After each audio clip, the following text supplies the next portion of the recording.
പറയുന്നതാകട്ടെ ഈ വൈദ്യുതാഘാതം ഏൽക്കാത്ത തരത്തിലുള്ള ലൈൻ അവിടെ സ്ഥാപിക്കാമെന്ന് സ്കൂളിന് ഉറപ്പ് നൽകിയിരുന്നു എന്ന കാര്യം പറയുന്നു. നമുക്ക് മനസ്സിലാക്കാൻ കഴിയുന്നത് ഈ അപേക്ഷ നൽകിയെങ്കിലും ഒരു തുക KSEBിയിലേക്ക് കെട്ടിവെക്കേണ്ടതുണ്ടായിരുന്നു. ആ തുക അടയ്ക്കാൻ മാനേജ്മെൻറ്റ് തയ്യാറായില്ല എന്ന കാര്യമാണ് പുറത്തു വരുന്നത്. അങ്ങനെയാണെങ്കിൽ കൂടിയും ഇങ്ങനെ ഒരു സ്കൂൾ പ്രവർത്തിക്കുന്ന സ്ഥലത്ത് അങ്ങനെ ഒരു ഫണ്ടിൻ്റെ കാര്യം പറഞ്ഞ് അവിടെ ഒരു അപകടസ്ഥിതി KSEB സൃഷ്ടിക്കേണ്ടതുണ്ടായിരുന്നു എന്ന ഒരു ചോദ്യം കൂടി അവശേഷിക്കുന്നുണ്ട്. കോവൂർ കുഞ്ഞുമോൻ MLA ഉൾപ്പെടെയുള്ളവർ KSEBിക്കെതിരെ രംഗത്ത് വന്നിട്ടുണ്ട്. വിദ്യാഭ്യാസ മന്ത്രിയാകട്ടെ ഈ പ്രിൻസിപ്പളിന് അവിടെ എന്ത് ജോലിയാണ് എന്ന് ചോദിക്കുന്നു. അദ്ദേഹം പറയുന്നത് ഇങ്ങനെയുള്ള മാർഗനിർദ്ദേശങ്ങൾ നേരത്തെ നൽകിയിരുന്നതാണ്. ജില്ലാതലത്തിലുള്ള യോഗങ്ങളിലെല്ലാം തന്നെ സ്കൂൾ മാനേജ്മെൻറ്റുകൾക്ക് ഇത്തരത്തിൽ നിർദ്ദേശം നൽകിയിരുന്നു. പക്ഷേ എന്തുകൊണ്ട് പാലിക്കപ്പെടാതെ പോയി, കുറ്റകരമായ അനാസ്ഥ ഉണ്ടായി എന്ന് തന്നെയാണ് വിദ്യാഭ്യാസ മന്ത്രി പറയുന്നത്. അദ്ദേഹം KSEBിയെ കുറ്റപ്പെടുത്തുന്നില്ല, മറ്റൊരു വകുപ്പ് ആയതുകൊണ്ടായിരിക്കാം. ഏതായിരുന്നാലും സ്വന്തം വകുപ്പിൻ്റെ കാര്യത്തിൽ അദ്ദേഹം അങ്ങനെ ഒരു വിമർശന സ്വരത്തിൽ സംസാരിക്കുന്നുണ്ട്. പക്ഷേ അവിടം കൊണ്ടും അവസാനിക്കുന്നില്ല. കാരണം ഒരു നാട്ടിൻപുറത്തെ ഒരു സ്കൂളിൽ സാധാരണ കുടുംബത്തിൽ നിന്ന് പഠിക്കാൻ വരുന്ന ഒരു കുട്ടി, ആ കുട്ടിക്ക് ജീവൻ നഷ്ടമായത് ഇത്തരത്തിൽ അപകടകരമായ നിലയിൽ സ്കൂളിൽ ഒരവസ്ഥ നിലനിന്നത് കൊണ്ട് തന്നെയാണ്. നമുക്കറിയാം, സ്കൂളിൽ പാമ്പ് കടിയേറ്റ് ഒരു കുഞ്ഞ് മരിച്ച ചരിത്രം കേരളത്തിലുണ്ട്. അതിനുശേഷം വലിയ തോതിൽ സ്കൂൾ കെട്ടിടങ്ങൾ മാറ്റുന്നതിന് വേണ്ടിയുള്ള പ്രവർത്തനങ്ങൾ നടന്നു. അത് സർക്കാർ സ്കൂളുകളാണെന്ന് പറയാമെങ്കിൽ കൂടിയും മാനേജ്മെൻറ്റിന് കീഴിൽ പ്രവർത്തിക്കുമ്പോൾ, സർക്കാരിൻ്റെ സഹായത്തോടു കൂടി പ്രവർത്തിക്കുമ്പോൾ സ്വാഭാവികമായും ആ സ്കൂൾ മാനേജ്മെൻറ്റ് നിറവേറ്റേണ്ട ചില ഉത്തരവാദിത്തങ്ങളുണ്ട്. ആ ഉത്തരവാദിത്തം സ്കൂൾ മാനേജ്മെൻറ്റ് നിറവേറ്റിയില്ല എന്ന് പറയാം. KSEBിയിലെ ഉത്തരവാദിത്തപ്പെട്ട ഉദ്യോഗസ്ഥർ ഇതിൽ ഗുരുതരമായ വീഴ്ച കാണിച്ചു എന്ന കാര്യവും വളരെ സ്പഷ്ടമാണ്. ടോം,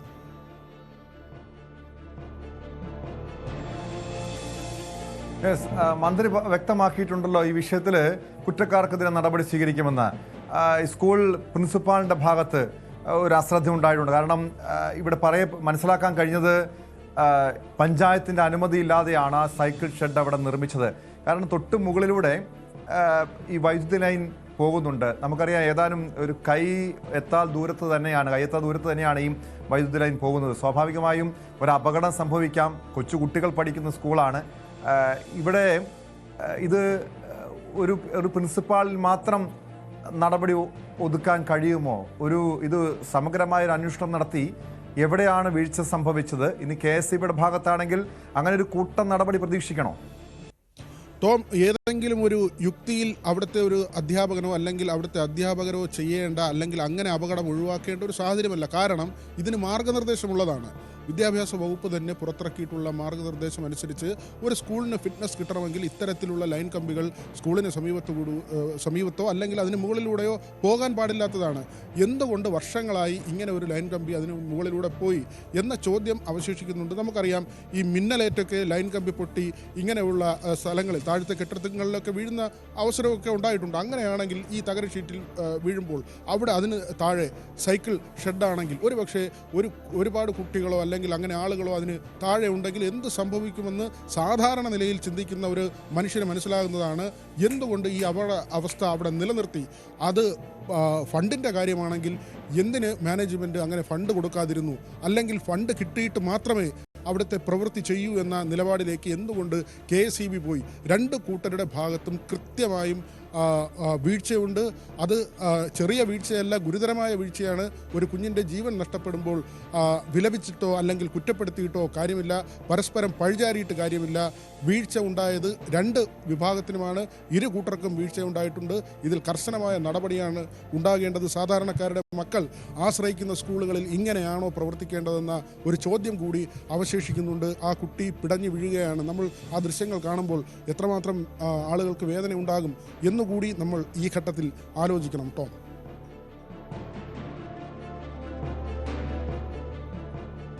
അത് തന്നെയാണ് വിനോദ് സൂചിപ്പിച്ചതുപോലെ. ഒരു കുടുംബത്തെ സംബന്ധിച്ചുള്ള വേദന അത് പറഞ്ഞറിയിക്കാൻ കഴിയാത്തതാണ്. വളർത്തി വലുതാക്കിയ 8ാം ക്ലാസ് വരെ വളർത്തി വലുതാക്കിയ ഒരു മകനെ നഷ്ടപ്പെട്ട വേദനയിൽ ഒരു കുടുംബം കഴിയുന്നു. സ്വന്തം വീട്ടിലെ കുഞ്ഞിനെ നഷ്ടപ്പെട്ട ദുഃഖമുണ്ടെന്ന് വിദ്യാഭ്യാസ മന്ത്രി വി ശിവൻകുട്ടി നേരത്തെ പ്രതികരിച്ചിരുന്നു. ഇപ്പോൾ വൈദ്യുതി മന്ത്രി കൃഷ്ണൻകുട്ടിയുടെ പ്രതികരണം കൂടി പുറത്തു വന്നിട്ടുണ്ട്.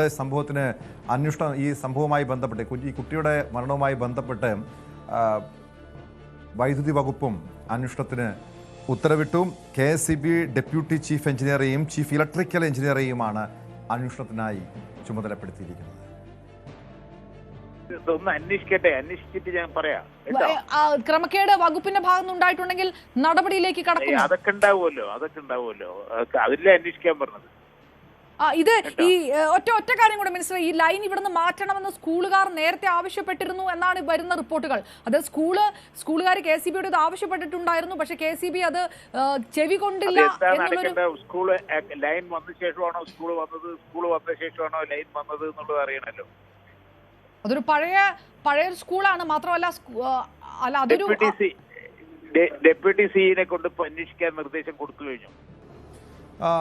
വിവരങ്ങളുമായി വിനീഷ് കൂടി ചേരുന്നുണ്ട്. വിനീഷ്, ഇവിടെ വിദ്യാഭ്യാസ വകുപ്പിന് പുറമെ വൈദ്യുതി വകുപ്പും അന്വേഷണത്തിന് ഉത്തരവിട്ടിട്ടുണ്ട്. മന്ത്രി ന്യൂസ് 18നോട് നേരത്തെ പ്രതികരിച്ചത് ഇങ്ങനെയാണ്: ഈ സ്കൂളാണോ അതോ ഈ വൈദ്യുതി ലൈനാണോ ആദ്യം അവിടെ സ്ഥാപിച്ചതെന്ന്. പക്ഷെ സ്വാഭാവികമായിട്ടും നമുക്ക് മനസ്സിലാക്കാൻ കഴിയും, വളരെ പഴക്കം ചെന്നൊരു സ്കൂള്, ഏറെ ഒരു പതിറ്റാണ്ടുകൾ പഴക്കമുള്ളൊരു സ്കൂളാണ്. സ്വാഭാവികമായി അതിന് ശേഷമായിരിക്കും ഈ വൈദ്യുതി ലൈൻ വന്നതെന്ന് തന്നെയാണ് നമുക്ക് സ്വാഭാവികമായും ചിന്തിച്ചാൽ മനസ്സിലാക്കാൻ കഴിയുന്നത്. അങ്ങനെയെങ്കിൽ മന്ത്രി പറഞ്ഞ ആ ഒരു പ്രസ്താവന തന്നെ ഒരു പക്ഷേ ഒരു അനുചിതമാണെന്ന് തോന്നുന്നു. ഇവിടെ എവിടെയാണ് വീഴ്ച സംഭവിച്ചതെന്ന കാര്യത്തിൽ ഇപ്പോഴും ഒരു കൃത്യമായൊരു വ്യക്തത വന്നിട്ടില്ല. നിലവിൽ മന്ത്രിമാരോട് എത്തിയിട്ടുണ്ടോ?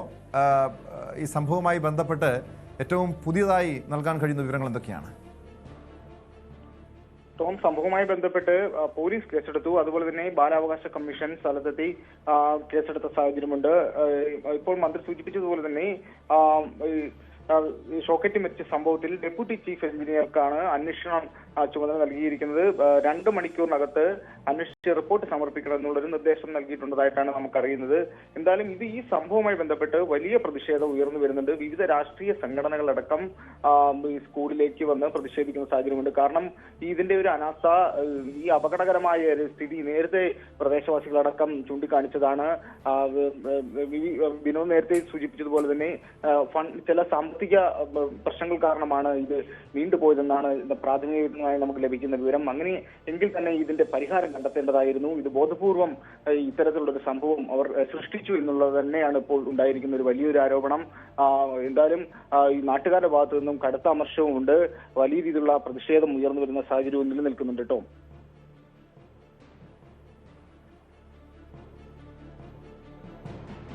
ഇപ്പോൾ സ്വാഭാവികമായും ഒരു സ്കൂളിലാണ് ഈ ദാരുണമായ സംഭവം ഉണ്ടായത്. ഏതെങ്കിലും വിദ്യാർത്ഥി സംഘടനകളുടെ ഭാഗത്തുനിന്നുള്ള പ്രതിഷേധമുണ്ടോ?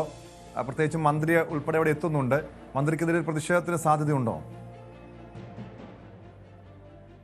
അത്തരം പ്രതിഷേധങ്ങൾ ഉണ്ടാകാനും സാധ്യതയുണ്ട്. കാരണം മന്ത്രി എത്തുന്നു എന്നറിഞ്ഞതുകൊണ്ട് നിരവധി ആൾക്കാർ ഇവിടേക്ക് തടിച്ചുകൂടുന്നുണ്ട്. അതുപോലെ തന്നെ വിവിധ രാഷ്ട്രീയ പാർട്ടികളടക്കം പ്രതിഷേധവുമായി എത്തുന്ന സാഹചര്യമുണ്ട്. മന്ത്രിക്കെതിരെ കരിങ്കൊടി കാണിക്കത്തക്ക രീതിയിലുള്ള ചില സൂചനകളും ലഭ്യമായിട്ടുണ്ട്. എന്തായാലും കനത്ത പോലീസ് സുരക്ഷ തന്നെയാണ് ഇപ്പോൾ പ്രദേശത്തുള്ളത്. വലിയ രീതിയിലുള്ള പ്രതിഷേധം ആളിക്കത്തുന്ന ഒരു സാഹചര്യമുണ്ട്. എന്തായാലും ഈ വിദ്യാർത്ഥിയുടെ മൃതശരീരം പോസ്റ്റ്മോർട്ടം നടപടികൾക്കായിട്ട് പാരിപ്പള്ളി മെഡിക്കൽ കോളേജിലേക്ക് കൊണ്ടുപോയ സാഹചര്യവും നിലനിൽക്കുന്നുണ്ട് കേട്ടോ. തേവലക്കര സ്കൂളിലെ 8ാം ക്ലാസ് വിദ്യാർത്ഥിയാണ് സ്കൂളിന് തൊട്ട് മുകളിലൂടെ പോയ വൈദ്യുതി കമ്പിയിൽ നിന്നും ഷോക്കേറ്റ് മരിച്ചത്. സംഭവത്തിൽ വിദ്യാഭ്യാസ വകുപ്പും വൈദ്യുതി വകുപ്പും സമഗ്രമായ അന്വേഷണത്തിന് ഉത്തരവിട്ടിട്ടുണ്ട്. കുറ്റക്കാർക്കെതിരെ കർശനമായ നടപടി സ്വീകരിക്കുമെന്നാണ് മന്ത്രി നേരത്തെ വ്യക്തമാക്കിയത്.